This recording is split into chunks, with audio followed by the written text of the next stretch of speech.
Hello my dear students, स्वागत है आप सभी का फिर से हमारे इस ऑनलाइन प्लेटफॉर्म पर। मैं भूषण गायकवाड़ आप सभी का हार्दिक हार्दिक स्वागत करता हूं। तो जो भी स्टूडेंट्स एमपीटेट वर्ग 3 शिक्षक पात्रता परीक्षा 2025 के लिए तैयारी कर रहे हैं, ठीक है, ये क्लास आप सभी को लोगों के लिए मोस्ट इंपॉर्टेंट है, सभी विद्यार्थियों के लिए बहुत ही महत्वपूर्ण है, क्योंकि आज हम डील करने वाले हैं कंजंक्शन को। बिल्कुल, तो कंजंक्शन को बिल्कुल हम एक एक करके सभी कंजंक्शंस को डील करने वाले हैं, सारे कंजंक्शन डिटेल में पढ़ेंगे और दोबारा आपको कभी भी कंजंक्शन पढ़ने की जरूरत नहीं होगी, ऐसा मुझे लगता है। चलिए, तो क्लास को हम शुरू करते हैं। तो बिल्कुल शुरू से लेके लास्ट तक जरूर देखिए और कंजंक्शन को बिल्कुल अच्छे से पढ़िए। आइए तो शुरू करते हैं हम लोग। और सबसे पहले हम पढ़ते हैं कि कंजंक्शन होता क्या है। ठीक है, चलो, मोस्ट इंपॉर्टेंट टॉपिक है और सबसे ज्यादा कंफ्यूजन इसी में हमें रहता है ना। दिखने में तो हमको पता है भाई कंजंक्शन ये होता है ना, लेकिन काफी सारे कंजंक्शन है, तो सभी को हम डिटेल में पढ़ेंगे। आइए शुरू करते हैं क्लास को बिना किसी देरी किए। चलिए, तो सभी को जय श्री राम, राधे राधे।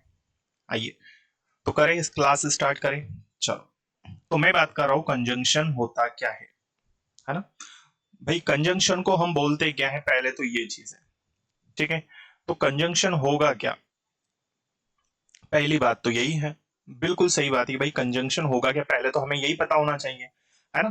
तो अब आप मुझे बताओ, क्या आपको पता है कंजंक्शन क्या है ना। कई बच्चे ऐसे होंगे जिन्हें पता होगा और कई बच्चे ऐसे होंगे जिनको इस बारे में पता नहीं होगा। तो कोई बात नहीं, हम बिल्कुल डिटेल में समझते हैं, जीरो से लेके हम एडवांस तक पहुंचेंगे और सभी चीजों को बिल्कुल बारीकी से पढ़ेंगे।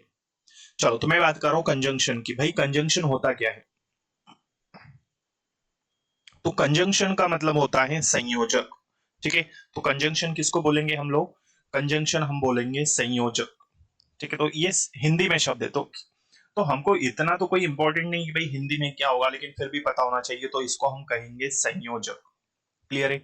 दूसरी बात, ये होता क्या है ना। जैसे मान लो मैंने एक नाम लिखा गणेश, ठीक है, और दूसरा मैंने लिखा महेश। ठीक है, पहला मैंने लिखा गणेश, दूसरा लिखा महेश। क्लियर है। अब आप बोलोगे, मैं आपसे पूछूं भाई आप मुझे बताओ ये गणेश क्या है, तो आप मुझे कहोगे नाउन है। दूसरा आप क्या बोलोगे, सर एक ये वर्ड है। तीसरी चीज ये, इसके अलावा हम बोले तो ये क्या है, ये हमारा क्या है, सब्जेक्ट है। क्लियर है, यही बात आप कहोगे। बिल्कुल, तो गणेश जो है यहाँ पर एक नाम लिखा है मैंने, ठीक है, और उसी तरह दूसरा मैंने यहाँ पर लिखा है महेश। तो महेश भी क्या है, नाउन है। ये भी क्या है, वर्ड है। ये भी क्या है, सब्जेक्ट बोल सकते हैं हम इसको। तो जो चाहे वो हम इसे कह सकते हैं। ठीक है, तो अब ये दो वर्ड से दोनों अलग अलग है। ठीक है, तो गणेश अलग हो गया, महेश अलग हो चुका है।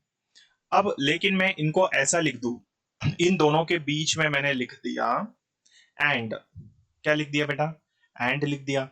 तो गणेश और महेश, तो क्या हो जाएगा इसका मतलब, गणेश और महेश। ठीक है, तो इन दोनों ही नामों को किसने जोड़ दिया, और ने। तो एंड का मतलब क्या होता है, और यही बीच में जो वर्ड आया है यही हमारा क्या है, कंजंक्शन। ठीक है, तो कंजंक्शन ने क्या कर दिया, इन दोनों ही वर्ड्स को क्या कर दिया, जोड़ दिया। तो कंजंक्शन का काम क्या है बेटा, बिल्कुल ये दो वर्ड्स को जोड़ता है, दो शब्दों को जोड़ता है, साथ ही साथ दो नाउन को भी जोड़ने का काम करता है। ठीक है, तो कंजंक्शन क्या काम करता है, दो शब्दों को जोड़ने का काम करता है, दो वाक्यों को जोड़ने का काम करता है, दो सेंटेंसेस को जोड़ने का काम करता है। उन्हीं शब्दों को हम कहते हैं कंजंक्शन। ठीक है, क्लियर है भाई यहां तक। ठीक है, तो कंजंक्शन की डेफिनेशन क्या है, कंजंक्शन वह शब्द होता है जो शब्द या शब्द समूह को या दो से अधिक शब्दों को या फिर शब्द समूहों को या वाक्यांशों को जोड़ता है, उसको हम बोलते हैं कंजंक्शन। जैसे मैंने लिखा यहां पर कि भाई, कि मैंने लिखा he is ill, so he is not, he is ill so he is not coming. तो ये एक सेंटेंस लिखा कि भाई वो बीमार है इसलिए वो नहीं आ रहा है। तो इन्हें इसमें भी अगर आप देखोगे तो इसमें भी दो सेंटेंसेस लिखे हैं। पहला सेंटेंस क्या है, ही इज इल, ये हमारा फर्स्ट सेंटेंस है, इन दोनों के बीच में सो लगा है। और दूसरा सेंटेंस क्या है, ही इज नॉट कमिंग, वो बीमार है इसलिए वो नहीं आ रहा है ना। या फिर हम इसको कह सकते हैं भाई गणेश बीमार है इसलिए वो नहीं आ रहा है, तो इस तरह से हम इसे कह सकते हैं। तो इसमें सबसे बेस्ट होगा कि भाई हमने लिखा Ram is ill so he is not coming, तो राम बीमार है इसलिए वो नहीं आ रहा है। तो ये डेफिनेशन क्लियर बेटा कि कंजंक्शन किसको बोलेंगे, जिसमें दो शब्दों की बात की जाए, तो ऐसे वर्ड्स जो दो शब्दों को जोड़ने का काम करते हैं, दो नाउन प्रोनाउन को जोड़ने का काम करते हैं, दो सेंटेंसेस को जोड़ने का काम करते हैं, उनको बेटा हम क्या कहेंगे, कंजंक्शंस। क्लियर है? तो भाई एमपीटेट के विद्यार्थी बिल्कुल निश्चिंत रहिए, सारी चीजें हम बिल्कुल डिटेल में डील करेंगे। तो इंग्लिश की तैयारी को बेहतर बनाना है तो बिल्कुल बने रहिए हमारे साथ में, ताकि हम सभी कंजंक्शंस को बेहतर से पढ़ सकें, और सारे ही चैप्टर आने वाली क्लास में हम पढ़ेंगे। ठीक है, चलो तो पहला कंजंक्शन आज हमें पढ़ना है। देखिए, इससे पहले भी हम मैराथन आयोजित कर चुके, भाई मैराथन में भी हमने काफी सारी चीजों को पढ़ा हुआ है। इसके पहले की मैराथन्स को आप जरूर देखिए, नाउन को मैंने बिल्कुल डिटेल में पढ़ा कर रखा है, प्लेलिस्ट में आपको इसके लेक्चर्स मिल जाएंगे।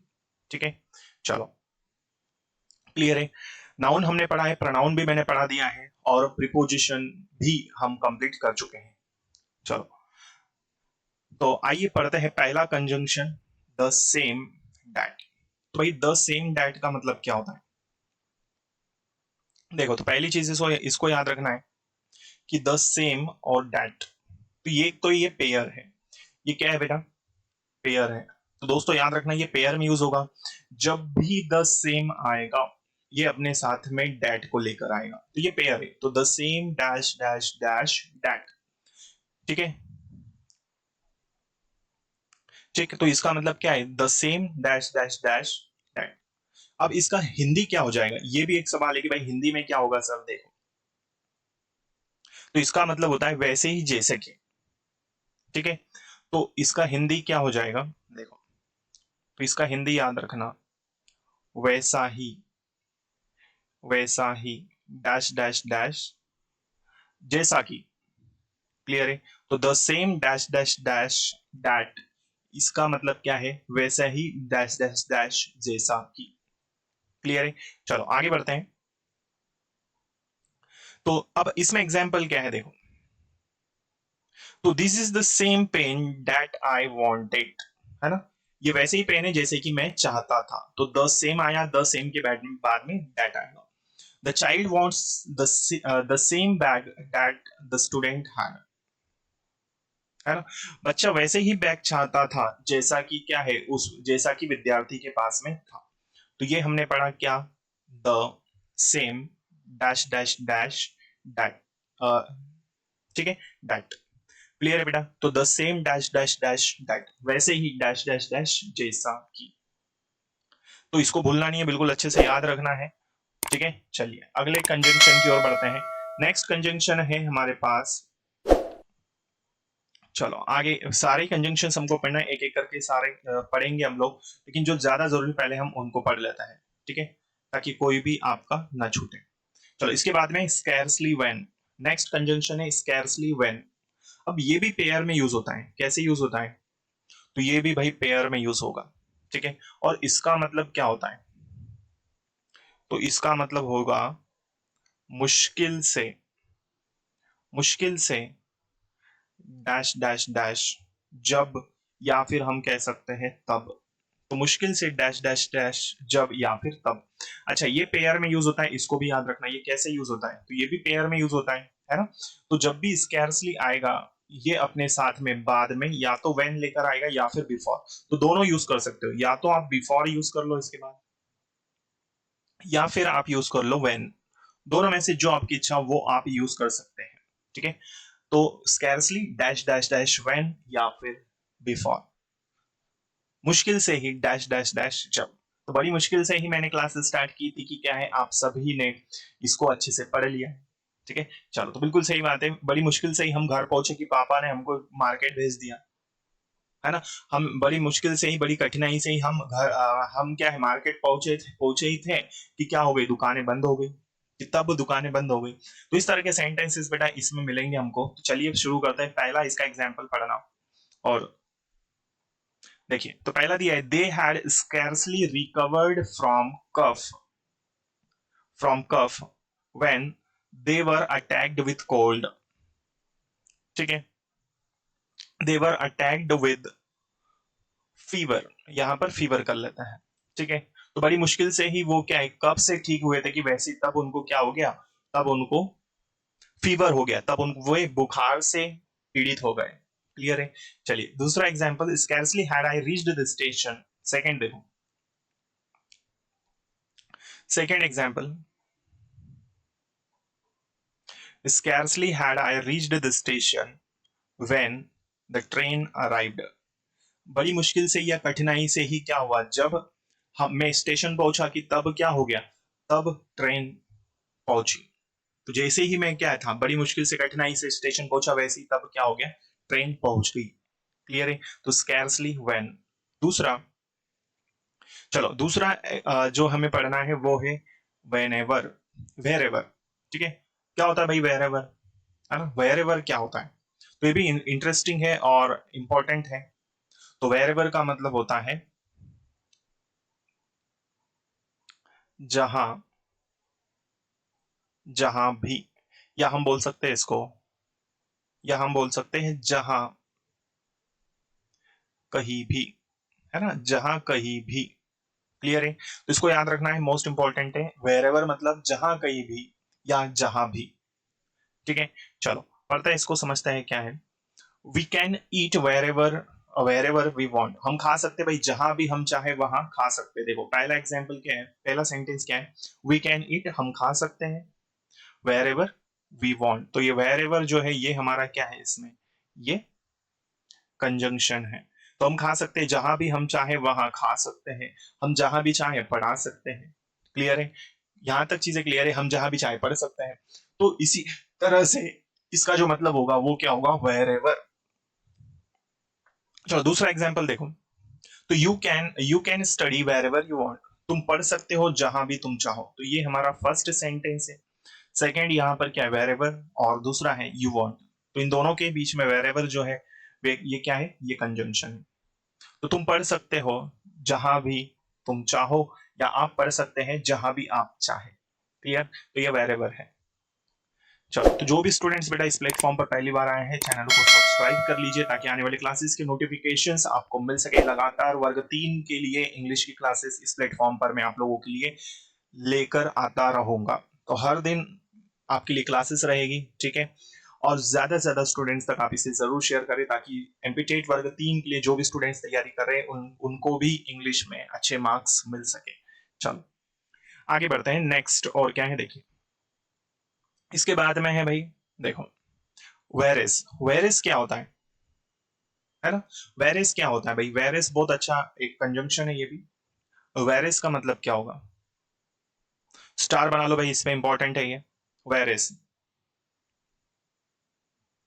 तो वेर इज का मतलब होता है जबकि, है ना। तो वेर इज मतलब क्या है, जबकि। चलो तो इसको सॉल्व करते हैं। तो वेर इज याद रखना बेटा, भूलना नहीं किसी को भी। The old system was Fairlie complicated, जो पुराना सिस्टम था वो कैसा था, वो बहुत ही पेचीदा था। जबकि whereas the new system is really very simple, जबकि नया जो सिस्टम था वो कैसा था, वो बहुत ही आसान था। तो पुराना सिस्टम जो था वो कैसा था, वो बहुत ही क्या था, कॉम्प्लिकेटेड था, पेचीदा था। जबकि जो नया सिस्टम था वो क्या है, वो बहुत ही आसान है, बहुत ही सरल है, बहुत ही क्या है भाई, सिंपल है। Next, he must be about 37 whereas his wife looks about 30, है ना। वो अवश्य ही कितने का होना चाहिए, उसे अवश्य ही कितने का होना चाहिए, 30 का होना चाहिए, 37 का होना चाहिए। जबकि उसकी वाइफ जो है वो कितने की दिखती है, वो दिखती है 30 की, और वो कितने का दिखता है, 37। तो यहाँ पर जो है ये दो सेंटेंसेस है, ये और ये जो वेरस है यही हमारा क्या है, कंजंक्शन है। क्लियर है भाई सभी को। आई होप यहाँ तक सारे कंजंक्शंस आप सभी स्टूडेंट्स को अच्छे से समझ में आ चुके होंगे। चलो तो क्लियर है। तो भाई याद रखना सभी स्टूडेंट्स, एमपीटेट वर्ग 3 के लिए जो भी विद्यार्थी तैयारी कर रहे हैं, हम डिटेल में तो पढ़ेंगे ही, लेकिन साथ में हम प्रैक्टिस सेशन भी करेंगे। तो प्रैक्टिस जितनी हो सके उतनी हमें करनी है, तभी हमको पता चलेगा क्वेश्चंस कैसे सॉल्व करना है, क्योंकि क्वेश्चन सॉल्व करना ही सबसे बड़ा टास्क है। लेकिन उसके लिए भी जरूरी है कि क्या जरूरी है, हमको ग्रामर का नॉलेज होना चाहिए, सारे रूल्स हमको पता होने चाहिए, किस कंजंक्शन का क्या मतलब होता है, और फिर ट्रांसलेशन भी हमें आना चाहिए, और उसके बाद में आता है प्रैक्टिस। अगर हम डायरेक्ट प्रैक्टिस करेंगे तो फिर हम नहीं सीख पाएंगे। तो जरूरी क्या है, थ्योरी हमको पता होना चाहिए। तो बिल्कुल थ्योरी को भी हम डिटेल में पढ़ेंगे, सभी रूल्स सारे चैप्टर्स के पढ़ेंगे और प्रैक्टिस सेशन भी हम लेकर आएंगे आप सभी के लिए। ठीक है, बस लगातार बने रहना है और कंटिन्यू रहना है, ये जरूरी है। चलिए आगे बढ़ते हैं। तो ये हमने पढ़ा वेरिस, वेरिस के बाद में हमें पढ़ना है यट। ठीक है, यट क्या होता है भाई, यट भी मोस्ट इंपॉर्टेंट है, यट को समझिए। तो बेटा यट का मतलब होता है, यट होता है फिर भी, यट क्या है ना, यट होता है फिर भी। ठीक है, दूसरा यदि ये टाइम एक्सप्रेसिंग एडवर्ब है तो ये आता है प्रेजेंट परफेक्ट टेंस में। ठीक है, लेकिन हमें किसकी बात करनी, कंजंक्शन की, तो हम सिर्फ कंजंक्शन की बात करेंगे इसमें। ठीक है, तो यट मतलब क्या होता है, फिर भी, याद रखिए मोस्ट इंपॉर्टेंट है, स्टार बना लो। He has already watched this movie, उसने पहले से ये मूवी देख ली है, फिर भी वो क्या कर रहा है, येट ही इज वॉचिंग। तो उसने ऑलरेडी ये मूवी देख ली है या वो ये मूवी देख चुका है, फिर भी क्या कर रहा है, देख रहा है। भाई कोई बात नहीं, देखने दो। ठीक है, तो सिर्फ बता रहे हैं कि वो ऑलरेडी इस मूवी को देख चुका है, फिर भी वो मूवी को देख रहा है। तो येट मतलब क्या है, फिर भी, और यही येट हमारा क्या है, कंजंक्शन है। यही हमारा क्या है, कंजंक्शन। क्लियर है बेटा, चलो आगे बढ़ते हैं। He is overweight yet he continues to eat a lot of cakes and biscuits. वो ओवरवेट है भाई, पहले से ही इतना वजन है उसमें कि फिर भी वो खा रहा है ना। तो वो ऑलरेडी ओवरवेट है, वो ओवरवेट है, उसमें बहुत ज्यादा वजन है, उसका वजन है, फिर भी वो क्या कर रहा है, वो लगातार बिस्किट और बहुत सारे केक वगैरह खाते रहता है या खाता है। समझ में आया, तो इस तरह से ये जो यट है ये बताता है फिर भी। क्लियर है, आई होप यहां तक ये सारी ही चीजें आपको क्लियर हो चुकी होगी। तो भाई कंजंक्शन को, काफी सारे कंजंक्शन से बिल्कुल डिटेल में हम पढ़ते रहेंगे, तो लगातार आपको बने रहना है हमारे साथ में। डेली जो भी क्लासेस रहेगी उसे अटेंड कीजिए, आपकी लाइव क्लासेस भी रहती है मॉर्निंग में। ठीक है, इसकी जिसका टाइम रहता है 6:30। ठीक है, तो लाइव सेशन भी जो रहता है उसे आप जरूर अटेंड करें ताकि आपको ज्यादा से ज्यादा बेनिफिट मिल सके और आपकी तैयारी को एक नई दिशा मिल सके। ठीक है, चलो आगे बढ़ते हैं। तो ये यट समझ में आया, तो आज जो हमने पढ़े हैं वो जितने भी कंजंक्शंस हमने पढ़े हैं इनको अच्छे से याद रखना है भाई, भूलना नहीं है। ठीक है, तो इसके बाद में देयर फॉर होता है। ठीक है, देयर फॉर, देयर फॉर क्या होगा भाई, देयर फॉर का मतलब होता है इसलिए। देयर फॉर क्या होगा, देयर फॉर होता है इसलिए। ठीक है, देयर फॉर का मतलब क्या है, इसलिए। तो ये भी एक कंजंक्शन है, स्टार बना लो, इंपॉर्टेंट है ये। जैसे Deepak is ill today, Deepak is ill today therefore he has not come today. Deepak आज बीमार है इसलिए वो नहीं आया है, तो ये कंजंक्शन का काम कर रहा है। We failed in the examination therefore we were punished, हम परीक्षा में क्या हो गए, हम फेल हो गए परीक्षा में, इसलिए हमको क्या कर दिया गया, हमको सजा दी। क्लियर है, तो देयरफॉर कंजंक्शन है, इसलिए इसका मतलब होता है। चलो, तो आने वाले सेशन में हम काफी सारे और कंजंक्शन को पढ़ेंगे। ठीक है, तो ये हमारी क्लास फर्स्ट थी, काफी सारे कंजंक्शंस हमें पढ़ने हैं जो हम पढ़ेंगे आने वाली क्लासेस में, तो लगातार बने रहिए। ठीक है, चलिए क्लास कैसी लगी आप मुझे जरूर बताएं। ठीक है, मिलते हैं अगली क्लास में। थैंक यू सो मच, जय हिंद।